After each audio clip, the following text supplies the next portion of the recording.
Good morning बच्चों।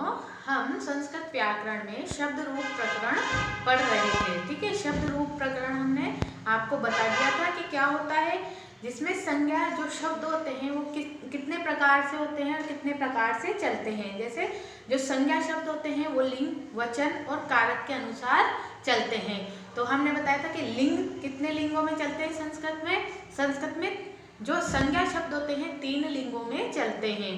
एक तो पुल्लिंग, एक स्त्रीलिंग और एक नपुंसकलिंग, 3 लिंगों में चलते हैं। ठीक है, और वचन भी संस्कृत में 3 चलते हैं। कौन कौन से? एक वचन, द्विवचन और बहुवचन। ठीक है, और इसके बाद हमने बताए थे आपको कि जो शब्द होते हैं, संज्ञा के जो शब्द होते हैं, एक तो स्वरांत शब्द कहलाते हैं और एक व्यंजनांत शब्द कहलाते हैं। ठीक है, जो स्वरांत शब्द कहलाते हैं इन्हें हम अजंत भी कहते हैं। जो स्वरांत, जो स्वरों से जिन शब्दों का अंत होता है उन्हें हम अजंत शब्द भी कहते हैं। और जो व्यंजनों से जिन शब्दों का अंत होता है, अर्थात जिन शब्दों के अंत में व्यंजन होते हैं उन्हें हम व्यंजनांत या हलंत शब्द भी कहते हैं। इसके बाद हमने आपको कारक बताए थे। कारक 8 रूप होते हैं। ठीक है, कारक के शब्दों में कितने रूप होते हैं? 8 प्रकार होते हैं। जैसे हमने बताया था कि कर्ता कारक, कर्म कारक, करण कारक, और इनके चिन्ह भी बताए थे, वो हम साथ में ही बोल लेते हैं एक बार। ठीक है, जैसे कर्ता ने कर्म को कर्ण से संप्रदान के लिए अपादान से अलग, और संबंध काके की रारेरी, और अधिकरण में पर, और संबोधन हे हो अरे, ये हमने पढ़ लिया था। और इसके बाद हमने जो देव शब्द, अकारांत जो देव शब्द थे जिनका अंत अ से होता है, उनको भी हमने, उसके सारे रूप हमने पढ़ लिए थे। और आज हम पढ़ने जा रहे हैं आकारांत स्त्रीलिंग शब्द। अकारांत और आकारांत मैंने बताया था कि जिन शब्दों का के अंत में अ हो वो अकारांत कहलाते हैं, और जिन शब्दों के अंत में आ हो वो क्या कहलाते हैं? आकारांत कहलाते हैं। वैसे ही ई से अंत वाले इकारांत, बड़ी ई से अंत वाले इकारांत, और री से अंत होने वाले रिकारांत कहलाएंगे। क्या कहलाएंगे? रिकारांत शब्द कहलाएंगे। तो हमने इकारांत पुल्लिंग शब्दों के बारे में पढ़ा था, जिसमें हमने देव या देवता के रूप पढ़े थे। आज हम जो आकारांत स्त्रीलिंग शब्दों के बारे में पढ़ेंगे। ठीक है, आकारांत स्त्रीलिंग शब्द किस वचन में और कौन सी विभक्ति के साथ कैसे लिखा जाता है, संस्कृत में कैसे बोला जाता है, ये आज हम पढ़ेंगे। ठीक है, तो वही हमने एक चार्ट बना लिया है। आज हम लता, यहाँ लता शब्द देखिए आप, लता शब्द स्त्रीलिंग शब्द है, और इस शब्द का अंत जो है वो कहीं से, किससे हो रहा है? आ से हो रहा है, मतलब आ की मात्रा इसमें है, तो इसको हम क्या कहेंगे? आकारांत स्त्रीलिंग शब्द। ठीक है, अब ये लता के जो रूप होते हैं वो किस प्रकार से चलते हैं, ये देखिए। जैसे हमने लिखा कारक, कारक प्रथमा विभक्ति मानी जाती है, और एक वचन में, द्विवचन में और बहुवचन में ये किस प्रकार से चलते हैं। तो पहला कारक लेते हैं हम कर्ता, और इसका चिन्ह होता है ने, अर्थात जो प्रथमा विभक्ति होती है। ठीक है, अगर हमने लिखा लता तो ये हो जाएगा लताने, लिखा हमने लते तो 2 लताने, द्विवचन बोल रहे हैं हम। ठीक है, और लता मतलब कि बहुत सारी लताओं ने। अब यहाँ दूसरा कारक आ रहा है अपना कर्म कारक। ठीक है, तो कर्म का जो चिन्ह होता है वो क्या होता है? को।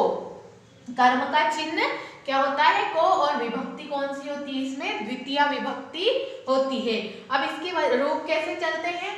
एक वचन में चलेगा लताम, अर्थात इसका अर्थ क्या होगा? एक लता को, लते 2 लता को, और लताहा बहुत सारी लता को। ठीक है, फिर तीसरी विभक्ति आती है अपने करण।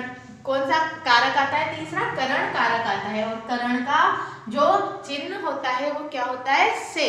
करण का चिन्ह क्या होता है? से, साधन के अर्थ में है, किसी चीज से जब हम कार्य करते हैं। ठीक है, और इसकी विभक्ति कौन सी होती है? तृतीय विभक्ति होती है। एक वचन में हमने बोला लताया, मतलब कि इसका अर्थ क्या हो गया? लता से। ठीक है, लता से, लताभ्याम लताओं से, लता भी, लता 2 लता से, और लता भी बहुत सारी लताओं से। नेक्स्ट आता है अपने संप्रदान कारक, और संप्रदान का जो चिन्ह होता है क्या होता है? के लिए। इसमें विभक्ति होती है चतुर। एक वचन में इसको बोलेंगे लताए। अब लताए अगर हमने बोला तो इसका अर्थ क्या हो जाएगा, लता के लिए, एक लता के लिए, लताभ्याम दो लता के लिए, और लताभ्य बहुत सारी लताओं के लिए। ठीक है, आगे आ जाइए। पांचवा जो आपका कारक होगा अपादान कारक, और अपादान कारक का जो चिन्ह होता है से अलग होने के अर्थ में। देखिए से यहाँ भी आया है और से यहाँ भी आया है, लेकिन यहाँ से किसी कारण के लिए आया है, जिस किसी चीज या वस्तु से हम कोई कार्य करते हैं उसके लिए आया है, और यहाँ किसी चीज से अलग होने के अर्थ में यहाँ पर से आया है। इसकी विभक्ति होगी पंचमी। ठीक है, अब यहाँ एक वचन में बोलेंगे हम लताया, मतलब कि एक लता से, लताभ्याम दो लता से, और लताभ्य बहुत सारी लताओं से। जैसे यहाँ हम एक वाक्य बना सकते हैं कि लता से अंगूर तोड़ो। लता से मतलब उससे अलग करना है यहाँ पर। ठीक है, तो उसके अर्थ में ये आएगा। छठा आता है अपना संबंध। संबंध में आपको याद है का, के, की, रा, रे, री, ये सभी आते हैं। ठीक है, संबंध के क्या चिन्ह होते हैं, संबंध के चिन्ह होते हैं का, के, की, रा, रे, री। इसकी विभक्ति होती है षष्ठी विभक्ति, और एक वचन में इनको कैसे बोला जाता है, लताया, अर्थात इसका क्या अर्थ है, लता को, एक लता को, लतायो दो लताओं को, या का भी हो सकता है। ठीक है, और लता नाम बहुत सारी लताओं का। सप्तमी जो कारक होता है सातवां क्या होता है, अधिकरण कारक होता है। अधिकरण का चिन्ह होता है में और पर। अधिकरण का क्या चिन्ह होता है, में और पर, और इसकी जो विभक्ति होती है वो कौन सी होती है, सप्तमी विभक्ति होती है। अब इसको एक वचन और द्विवचन और बहुवचन में कैसे चलेंगे और इनको कैसे समझेंगे, तो लतायाम, यदि लतायाम शब्द लिखा है तो इसका अर्थ होगा लतायाम मतलब कि लता, एक लता में या एक लता पर, लतायो दो लताओं पर, और लतासु बहुत सारी लताओं पर। लताओं पर फल लटके हैं, अंगूर लटके हैं, जो भी हम कहें। ठीक है, अंतिम होता है अपना संबोधन कारक, और संबोधन का आप सभी को पता है, इसके जो चिन्ह होते हैं है, ओ और हे, भो और अरे होते हैं। ठीक है, संबोधन कारक के। तो और इसका जो विभक्ति कहलाती है वो संबोधन ही कहलाती है। इसको एक वचन में हे लते और हे लता बहुवचन में कहा जाता है। हे लते मतलब है एक लता को बुलाते हैं, हे लते दो लता को भी इसी से बुलाते हैं, और बहुत सारी यदि लता हो तो उसको भी इसी से संबोधित करते हैं। ठीक है, तो जो आकारांत स्त्रीलिंग शब्द होते हैं लता की तरह ही सबके चलते हैं। जैसे और शब्द देखते हैं हम, बालिका शब्द होता है, बालिका, ये बालिका भी आकारांत शब्द है। ठीक है, एक शब्द आता है आपका सभा, ये भी स्त्रीलिंग और आकारांत शब्द है, सभा, इसके रूप भी लता की तरह ही चलेंगे। जनता, रक्षा, क्रीड़ा, ठीक है, इन सभी के रूप किसकी तरह चलेंगे, लता की तरह चलेंगे। तो आप सभी इस लता की तरह इनके रूप भी लिखकर देखना। ठीक, फिर आगे आते हैं अपने, इसके बाद आते हैं अपने अकारांत नपुंसक लिंग शब्द। हमने 3 लिंग पढ़े थे, पुल्लिंग, स्त्रीलिंग और नपुंसक लिंग। ठीक है, अब हम पढ़ेंगे नपुंसक लिंग शब्द, जो कि जिनका अंत किससे होता है, अ से होता है। उन शब्दों को जो एक वचन, द्विवचन और बहुवचन में कैसे लिखा जाता है, और ये प्रत्येक विभक्ति के साथ किस प्रकार से चलते हैं, ये आज हम इसमें देखेंगे। ठीक है, तो हमने एक शब्द लिया है यहाँ पर फल। क्या शब्द लिया है, फल। फल नपुंसक लिंग शब्द है, न तो ये स्त्रीलिंग में आता है और न ही पुल्लिंग में आता है। तो जो फल शब्द है उसके रूप किस प्रकार से चलेंगे ये आपको याद करने हैं। ठीक है, तो अपना पहला कारक कौन सा है, पहला कारक है कर्ता, अर्थात कर्ता, और इसका चिन्ह है ने।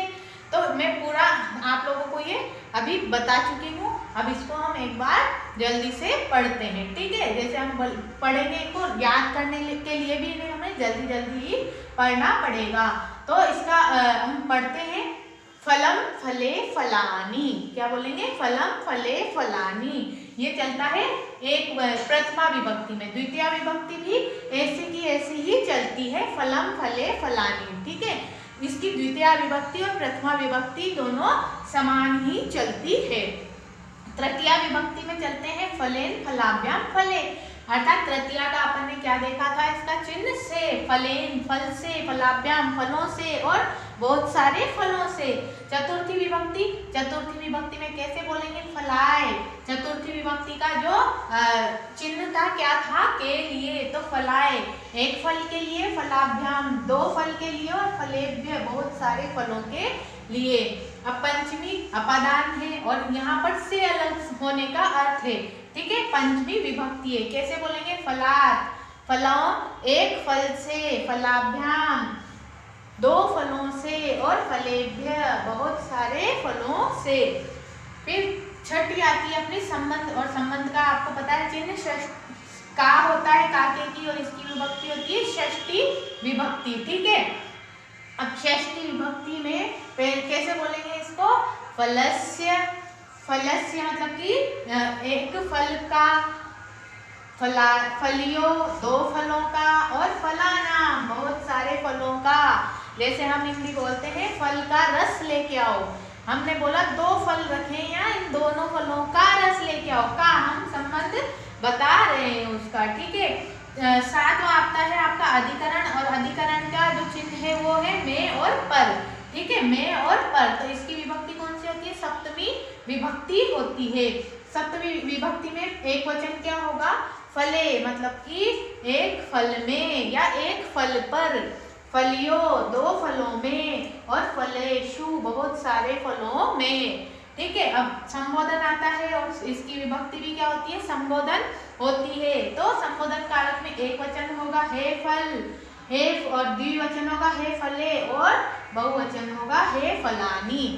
इन शब्दों की तरह ही जो नपुंसक लिंग और भी शब्द होते हैं, अकारांत नपुंसक लिंग शब्द, जैसे वन, पुष्प, ठीक है, वन, पुष्प, मुख, उद्यान, इन सब के रूप किसके समान चलेंगे, फल के समान ही चलेंगे, ठीक है। इन जो मैंने पढ़ाया आप लोगों को अकारांत, आकारांत, स्त्रीलिंग और नपुंसक लिंग शब्द, इन शब्दों को आप लोग याद करिए और अपनी अपनी कॉपी में इसे टेबल के रूप में ही लिखिए, ठीक है। धन्यवाद।